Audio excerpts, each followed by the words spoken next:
मार्गशीर्ष महिना सगळ्या महिन्यामध्ये उत्तम असा हा महिना आहे। 21 नोव्हेंबर 2025 पासून मार्गशीर्ष महिन्याला सुरुवात होत आहे। तर या महिन्यात खास असं काय करायचं, तर या महिन्यात खरं तर प्रत्येक दिवस या महिन्यातला हा अतिशय महत्त्वाचा आणि आपली इच्छापूर्ती करणारा असतो। मग याच्यामध्ये एकादशी म्हणा, दशमी म्हणा, अष्टमी म्हणा, पण जास्तीत जास्त या महिन्यामध्ये महालक्ष्मीचं व्रत केलं जातं।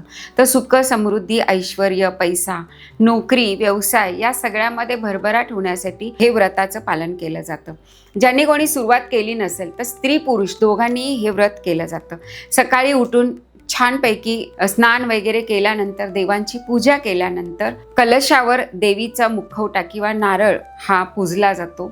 बाकी सर्व पुस्तकात दिल्याप्रमाणे ते मांडलं जातं आणि व्रताची कथा त्या ठिकाणी वाचली जाते। ज्यांनी व्रत धरलं नसेल त्यांनी ती कथा ऐकली तरी ते फळ त्यांना, अर्ध तरी फळ त्यांना ते प्राप्त होत असतं। या दिवशी कधीही कोणाशी न भांडण करता, वाद न घालता एकभुक्त राहावं। संध्याकाळी भोजन करून सर्वप्रथम देवीला नैवेद्य दाखवून आणि शक्यतो अजिबात उपवासी राहायचं नाही असं पुस्तकात लिहिलेलं आहे।